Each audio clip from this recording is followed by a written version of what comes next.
Anya berdiri di depan jendela kaca setinggi langit-langit, memandang kebun mewah yang terawat sempurna di kediaman suaminya.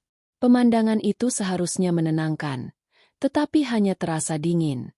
7 tahun pernikahan dengan Dion dan 5 tahun menjadi menantu di keluarga Atmaja telah mengajarkan Anya satu hal, kemewahan adalah sangkar, dan sangkar itu dipegang kuncinya oleh Ibu Rani.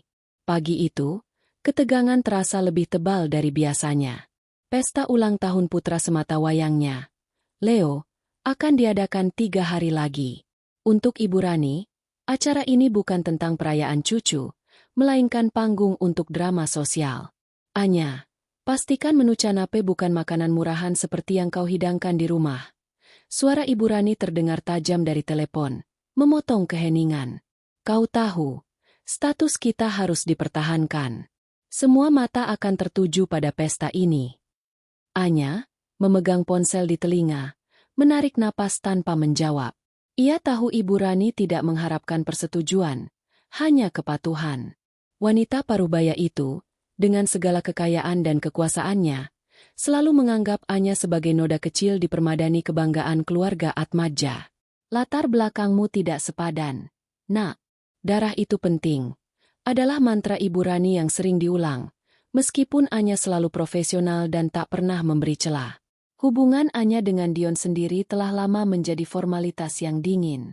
Dion adalah pria yang lemah, terlalu takut untuk menentang ibunya, dan terlalu egois untuk mempertahankan istrinya. Ia pulang larut, matanya selalu menghindari tatapan Anya, seolah menyembunyikan dosa yang terlalu besar untuk diakui. Belakangan ini, Dion sering menerima panggilan di kamar mandi, dengan suara berbisik yang gelisah. Suatu sore, saat membereskan jas Dion, sebuah kertas kecil jatuh dari saku. Itu adalah kartu nama sebuah butik perhiasan mahal, dengan catatan tulisan tangan di baliknya. Sampai jumpa di pesta, M. Anya tahu, M. merujuk pada Maya, seorang kolega muda Dion yang belakangan sering muncul di acara-acara perusahaan. Maya adalah tipe wanita yang Ibu Rani idam-idamkan. Ambisius, dari keluarga terpandang, meskipun kekayaannya buatan, dan yang terpenting, ia tampak sangat patuh pada Ibu Rani. Anya menyadari, M bukan sekadar simpanan. Ia adalah calon menantu yang telah dipilih Ibu Rani. 2 hari sebelum pesta, saat mengecek daftar tamu dan susunan acara, Anya menemukan anomali. Ada perubahan menit terakhir pada denah tempat duduk meja utama, yang ditandai dengan tangan Ibu Rani. Di samping kursi kehormatan milik Ibu Rani, ditambahkan satu kursi kosong dengan inisial MA. Ibu Rani juga menambahkan satu segmen acara yang sangat aneh di akhir, bertajuk Perkenalan Istimewa.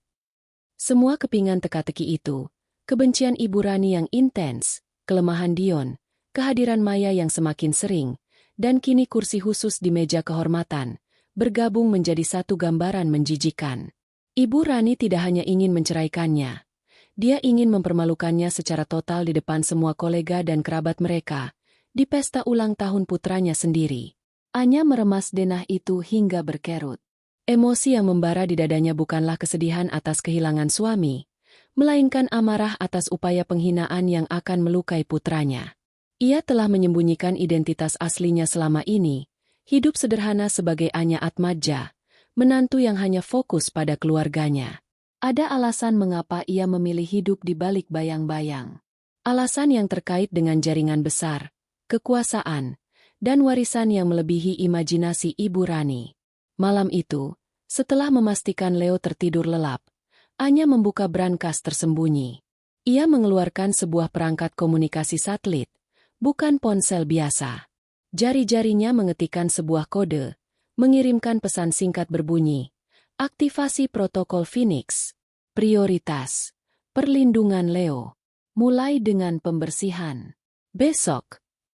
Wajah Anya, yang selalu sabar dan lembut, kini tampak keras dan bertekad. Ia menatap pantulan dirinya, bukan sebagai istri yang dikhianati, tetapi sebagai wanita yang memiliki kekuatan untuk menghancurkan seluruh dinasti Atmaja jika ia mau. Aku akan melindungi Leo, dan kalian tidak akan pernah lagi berani menyentuh harga diriku, bisiknya. Pesta itu akan menjadi akhir dari sandiwara Anya, dan awal dari mimpi buruk Ibu Rani. Aula Ballroom Grand Hotel Bintang 5 berkilauan. Pesta ulang tahun Leo yang kelima adalah perpaduan antara kemewahan kelas atas dan suasana taman bermain anak-anak. Balon-balon perak dan emas melayang di antara lampu kristal, dan tamu-tamu sosialita memenuhi setiap sudut ruangan, sambil sesekali melirik deretan kolega bisnis penting yang diundang Ibu Rani. Anya telah menghabiskan 2 bulan terakhir memastikan setiap detail sempurna, dari dekorasi bertema astronot hingga live music orkestra. Pesta berjalan lancar hingga pukul 7 malam. Dion, yang tampak tegang, hanya sesekali berada di sisi Anya. Ia lebih sering terlihat berbicara dengan rekan bisnis, selalu dengan tatapan waspada ke pintu masuk. Anya tahu suaminya menunggu kehadiran Ibu Rani, dan sosok M yang tertulis di kartu nama. Tepat saat sesi pemotretan keluarga akan dimulai, pintu utama terbuka lebar. Ibu Rani masuk dengan gestur dramatis, mengenakan gaun malam yang mewah, didampingi oleh seorang wanita muda yang memancarkan kepercayaan diri yang dibuat-buat, Maya.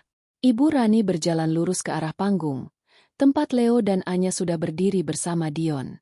Ibu Rani menyapa Leo dengan pelukan singkat, lalu mengabaikan Anya sepenuhnya. Kepada para tamu, ia tersenyum lebar dan memperkenalkan Maya sebagai rekan kerja penting dari Dion yang baru saja kembali dari luar negeri, yang akan banyak membantu bisnis keluarga Atmadja. Anya memperhatikan, Maya mengenakan gaun champagne yang indah dan kalung berlian yang mencolok, sebuah kalung yang Anya kenali sebagai hadiah warisan yang seharusnya diberikan Ibu Rani kepadanya saat ulang tahun pernikahan emas. Pengkhianatan itu bukan hanya dalam kata-kata, tetapi juga dalam simbol. Seluruh keluarga berpose untuk foto. Leo di tengah, Anya di samping kiri, Dion di kanan. Ibu Rani berdiri di samping Dion, dan yang paling membuat Anya sesak napas, Ibu Rani menarik Maya untuk berdiri tepat di sampingnya, di dekat Leo. Selesai sesi foto, Ibu Rani meminta mikrofon. Suara gesekan yang keras menarik perhatian semua orang. Anya merasakan hawa dingin merambat di punggungnya. Inilah momen perkenalan istimewa yang ia lihat di denah. Hadirin sekalian, kata Ibu Rani, suaranya menggelegar dan penuh otoritas. Saya ingin berterima kasih atas kehadiran kalian di hari bahagia cucu saya, Leo. Dan hari ini, saya tidak hanya merayakan masa lalu, tetapi juga menyambut masa depan yang lebih cerah bagi keluarga kami. Ibu Rani memegang tangan Maya. Senyum kemenangannya tak tertahankan. Matanya menatap Anya sejenak dengan ejekan yang terang-terangan. Saya perkenalkan, Nona Maya Adiwangsa. Lanjutnya, jeda yang sengaja dibuatnya memperpanjang siksaan itu. Dia adalah wanita yang sempurna untuk mendampingi putra saya, Dion, dan wanita yang akan segera menjadi ibu baru yang sesungguhnya bagi Leo, cucu saya. Suara tawa kecil, dentingan gelas, dan bisikan riuh tiba-tiba lenyap. Ruangan itu sunyi. Dion berdiri membeku. Wajahnya pucat. Maya tersenyum malu-malu. Seolah dia adalah korban dari kejutan yang manis, bukan pelaku penghinaan publik. Bagi Anya, penghinaan itu terasa seperti tamparan keras di hadapan ratusan pasang mata. Namun, protokol Phoenix yang ia aktifkan semalam memberinya kekuatan baja. Ia tidak akan runtuh di sini. Ia melihat Leo, yang mata polosnya mulai dipenuhi kebingungan. Anya mengambil langkah maju. Ia membungkuk, memeluk Leo erat, dan berbisik. Leo, ingat apapun yang terjadi, Bunda selalu bersamamu. Jangan takut. Dengan senyum yang dingin, bukan senyum sedih, melainkan senyum tanpa emosi yang membuat Ibu Rani sedikit bergidik, Anya menatap lurus ke mata Ibu Rani. Selamat malam, Bu Rani. Ucapnya pelan, suaranya tenang, kontras dengan kekacauan yang terjadi. Ia kemudian menggandeng tangan Leo, dan tanpa menoleh sedikit pun ke arah Dion atau Maya, ia berjalan keluar dari ballroom dengan anggun, meninggalkan keheningan dan kebingungan total di belakangnya. Di dalam mobil, ponsel Anya berdering. Itu Ibu Rani. Kau pergi? Itu saja? Bagus. Kau menghemat banyak waktu pengacaraku. Suara Ibu Rani penuh kemenangan. Kau tahu tempatmu, Anya. Ceraikan Dion. Ambil uang tutup mulutmu, atau aku akan pastikan reputasimu hancur, dan kau tidak akan pernah melihat Leo lagi. Anya menyalakan mesin mobil. Simpan ancaman Anda, Bu Rani, jawab Anya. Suaranya nyaris berbisik namun dingin. Saya akan mengurus surat-suratnya. Tapi, saya sarankan Anda menikmati malam ini. Karena besok, permainan akan berubah. Anya menutup telepon. Ia tidak lagi melihat ke belakang. Pesta itu telah berakhir. Permainan telah dimulai. Udara di kamar tidur utama terasa dingin, meskipun pendingin ruangan sudah dimatikan. Pukul 3 pagi. Anya duduk di tepi tempat tidur, membiarkan keheningan yang menyesakkan itu menelannya. Leo tidur di kamar tamu sebelah, di bawah pengawasan ketat pengasuh yang dipercayainya. Kemarahan adalah hal yang asing bagi Anya, tetapi malam itu, amarah itu membakar. Itu bukan air mata yang ia tahan di pesta, melainkan api. Ia tidak menangis karena kehilangan Dion, ia sudah lama kehilangan pria itu. Ia marah karena Ibu Rani telah dengan sengaja menggunakan ulang tahun Leo, momen paling murni, sebagai senjata penghinaan. Ibu Rani telah melanggar batas yang tidak termaafkan. Anya bangkit, berjalan ke ruang kerja tersembunyi yang ia klaim sebagai tempat menyimpan dokumen pajak. Padahal sesungguhnya itu adalah command center mininya. Ia membuka panel dinding, menampakkan sebuah brankas baja yang dipasang rapi. Setelah memasukkan serangkaian kode biometrik, brankas itu terbuka. Di dalamnya, tersimpan sebuah laptop ultra tipis yang dirancang khusus dan sebuah kartu identitas logam yang berkilauan. Ia menyalakan laptop itu. Logo yang muncul di layar bukanlah logo perusahaan Atmadja yang dikenal luas, melainkan inisial yang sangat samar, GC. Sebuah singkatan dari konsorsium keuangan global yang namanya hanya dikenal di kalangan oligarki tingkat tertinggi, jauh di atas Liga Ibu Rani. Anya, yang selama bertahun-tahun dikenal sebagai menantu pendiam dan istri yang sabar, adalah sosok penting di balik konsorsium ini. Identitasnya telah diatur ulang dan dirahasiakan, disembunyikan di balik nama samaran Anya. Ia menikah dengan Dion hanya untuk sebuah misi, atau, lebih tepatnya, untuk menghindari sorotan media saat usianya masih sangat muda dan pewarisan sedang berlangsung. Pernikahannya dengan Dion, yang merupakan putra dari salah satu pemegang saham kecil menengah yang kooperatif, memberinya alibi sempurna untuk hidup tenang sebagai ibu rumah tangga kaya raya yang membosankan. Anya membuka saluran komunikasi terenkripsi. Di seberang sana, muncul wajah seorang pria paruh baya yang tenang dan berwibawa, penasihat kepercayaannya, Tuan Haryo. Phoenix is activated. Nyonya, saya sudah menerima perintah Anda dari tadi malam, kata Tuan Haryo, menggunakan sandi mereka. Anya mengangguk. Wajahnya yang kelelahan kini tampak berkuasa. Kita hentikan sandiwara ini, Tuan Haryo. Pengamanan untuk Leo adalah prioritas utama. Setelah itu, saya ingin proses pembersihan segera dimulai. Berapa lama waktu yang dibutuhkan untuk audit penuh pada grup Atmadja? Tuan Haryo tersenyum tipis. Kurang dari 24 jam. Nyonya, dokumen dan data keuangan mereka selama ini selalu diakses melalui sistem cloud yang kami kelola secara paralel. Kami hanya perlu menarik aksesnya. Apakah Anda yakin ingin memulainya besok? Besok, tegas Anya. Ibu Rani ingin pertarungan. Ia akan mendapatkannya. Tapi ini akan menjadi pertarungan yang sangat singkat. Anya kemudian memproses 3 dokumen penting di laptopnya. Yang pertama adalah surat gugatan cerai. Anya bukan meminta, ia menuntut. Kedua, adalah Order of Internal Review yang akan membuat akun-akun grup Atmadja dibekukan untuk sementara, sebuah langkah yang sah namun sangat destruktif. Dan yang terakhir, Anya mencetak selembar kertas dengan kop surat formal, sebuah undangan pribadi untuk Ibu Rani. Di sana, tertulis permohonan pertemuan mendesak di kantor pusat Atmadja keesokan harinya, ditandatangani oleh Anya. Namun, Anya menambahkan 1 baris tulisan tangan di bawah tanda tangannya, sebuah nama yang sudah lama tidak ia gunakan, Anya Sastrowardojo.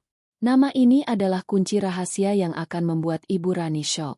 Anya kini mengenakan setelan bisnis mahal yang disimpan di balik pakaian sederhananya. Pakaian itu pas, dibuat khusus, memancarkan aura jutaan dolar. Rambutnya disanggul rapi.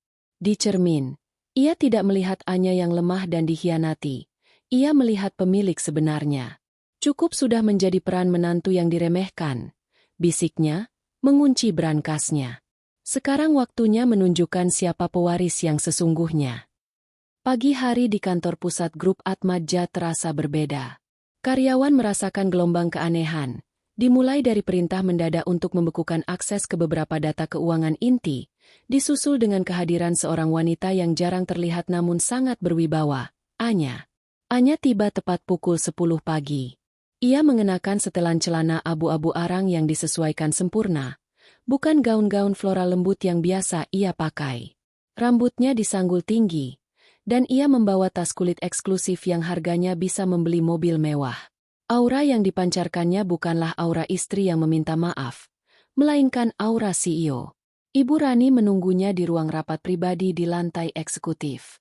Ketika Anya masuk, Ibu Rani duduk di kursi kepala meja, dengan ekspresi meremehkan. Anya, kau datang. Bagus, sapa Ibu Rani. Suaranya dipenuhi nada superioritas. Aku tahu kau pasti menyesal setelah bertindak bodoh semalam. Aku sudah bicara dengan pengacaraku. Kau akan mendapatkan tunjangan yang pantas, asalkan kau menandatangani semua dokumen tanpa masalah. Jangan coba-coba memintaku memohon. Anya tidak duduk di hadapan Ibu Rani, melainkan di kursi samping. Gerakan itu, yang menempatkannya di posisi sejajar, membuat Ibu Rani sedikit mengernyit. Saya tidak datang untuk memohon, Bu Rani, ujar Anya, suaranya tenang dan tegas. Ia mengeluarkan 3 lembar dokumen dari tasnya dan meletakkannya di atas meja. Saya datang untuk memberikan ini. Ibu Rani mengambil dokumen itu dengan ragu. Yang pertama adalah surat gugatan cerai. Matanya membesar. Bukan Dion yang menggugat, melainkan Anya. Kau menggugat? Lucu sekali, ejek Ibu Rani. Namun nada suaranya mulai goyah. Kau tidak punya apa-apa untuk dipertaruhkan, Anya. Kami akan menghancurkanmu di pengadilan. Kau pikir Dion akan membiarkanmu membawa Leo? Anya bersandar di kursi, menyilangkan kaki dengan anggun. Dion tidak punya hak apa-apa, Bu Rani. Dia telah melanggar perjanjian pernikahan kami. Lagi pula, Leo adalah putra saya. Dan saya tidak akan berjuang di pengadilan keluarga. Saya akan berjuang di tempat yang paling Anda hargai. Anya menunjuk dokumen kedua, Order of Internal Review dari Badan Pengawas Independen. Sebenarnya, dari salah satu anak perusahaan GC yang ia miliki, yang memerintahkan audit mendalam terhadap aset grup Atmadja, dengan alasan adanya potensi konflik kepentingan dan transaksi yang meragukan.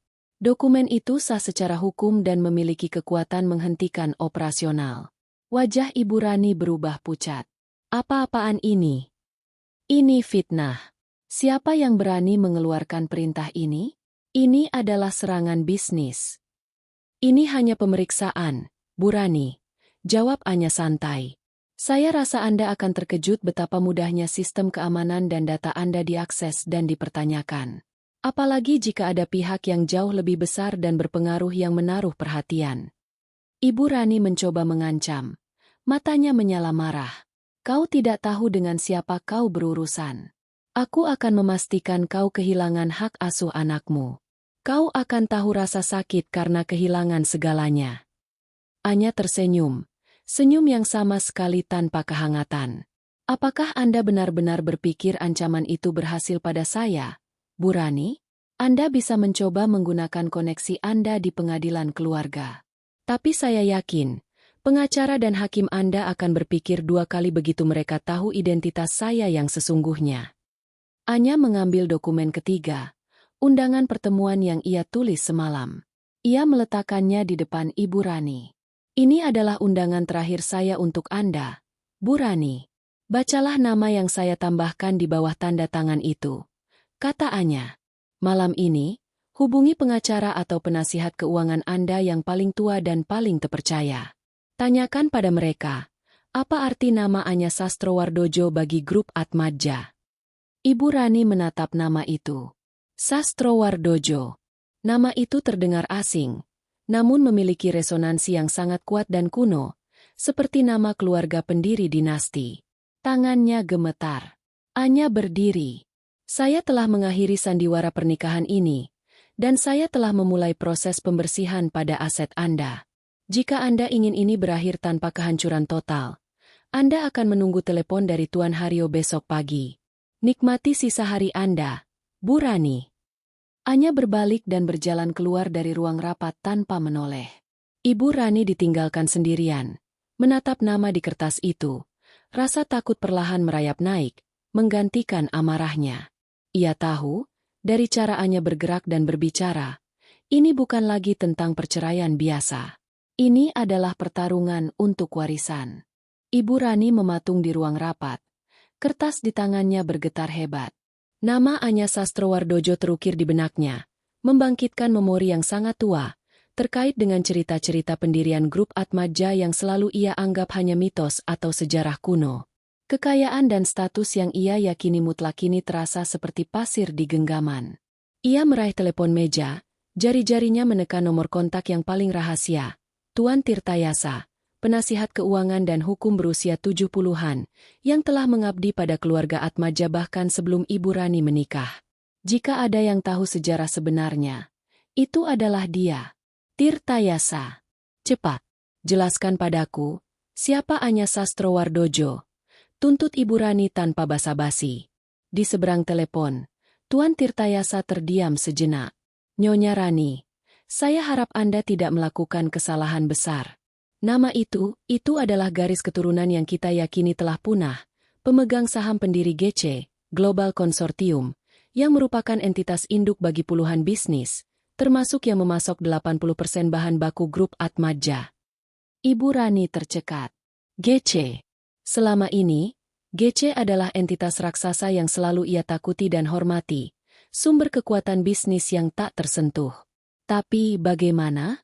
Anya, istri Dion. Dia hanya seorang yatim piatu yang biasa saja. Suara Tuan Tirtayasa terdengar sedih. Itu adalah samaran, Nyonya Rani. Kabar yang beredar, satu-satunya pewaris Sastrowardojo hidup dalam persembunyian selama masa transisi warisan, diproteksi dari sorotan publik. Selama 7 tahun terakhir, kami selalu mengirimkan laporan operasional dan dividen saham kepada sebuah rekening aman, rekening yang terdaftar atas nama Anya. Kami berasumsi dia adalah walinya. Kami tidak pernah menyangka. Tuan Tirtayasa menarik napas dalam. Nyonya, saya baru saja menerima laporan. Dokumen internal review yang Anda terima bukan dari Badan Pengawas Independen. Itu adalah perintah internal dari major stakeholder. Perintah itu dikeluarkan langsung oleh Anya Sastrowardojo, pemilik saham mayoritas diam-diam yang memegang kendali penuh atas GC dan secara efektif memegang kendali atas sebagian besar aset operasional Anda. Ibu mertua syok saat tahu sebenarnya aku adalah pemilik sejati yang selama ini ia remehkan. Ibu Rani menjatuhkan gagang telepon. Suara itu bergema kosong di ruang rapat mewah itu. Kepalanya berdengung. Dia tidak hanya menghina menantunya, dia telah mempermalukan di hadapan umum, mencoba menceraikan, dan mengancam bos terbesarnya di seluruh dunia bisnis. Kekuatan, harga diri, dan warisan yang ia banggakan seketika runtuh. Semua kekayaan dan kekuasaan yang ia gunakan untuk menyiksa Anya ternyata secara teknis berada di bawah kekuasaan Anya. Pesta ulang tahun yang seharusnya menjadi panggung kemenangannya, telah berubah menjadi kuburan bagi reputasinya. Konsekuensi. Dion, yang baru tahu kebenarannya dari pengacaranya, mencoba menghubungi Anya, memohon maaf dan meminta kesempatan kedua. Anya hanya mengirim pesan singkat. Leo aman. Kontrak berakhir. Dion mendapati dirinya dikeluarkan dari posisi eksekutif di grup Atmaja karena audit yang ketat. Ditinggalkan oleh Ibu Rani yang kini sibuk menyelamatkan perusahaannya sendiri. Maya, wanita ambisius yang bermimpi menjadi nyonya besar, terbangun keesokan harinya dan mendapati Dion kini hanyalah pria lemah yang dipecat, tanpa warisan dan tanpa kekuasaan. Ia pun menghilang. Menyadari ia telah memilih kuda yang salah. Anya segera mendapatkan perceraian yang cepat dan damai. Menggunakan kekuasaannya, ia memastikan Leo mendapat perlindungan maksimal dan warisan dari garis keturunan Sastrowardojo yang asli. Ia memilih untuk tetap menjaga jarak dari sorotan, tetapi kini ia hidup tanpa perlu bersembunyi dari ancaman Ibu Rani. Ibu Rani dipaksa melakukan divestasi dan restrukturisasi yang menyakitkan, menyaksikan kekuasaannya meredup. Ia tidak pernah lagi berani mengganggu Anya, menyadari bahwa penghinaan terbesarnya adalah ketika ia salah menilai seorang wanita yang sabar, yang ternyata adalah kekuatan sejati di balik tirai. Anya kini bebas, menjadi ibu yang sepenuhnya berkuasa, melindungi putranya dengan warisan yang tak tertandingi.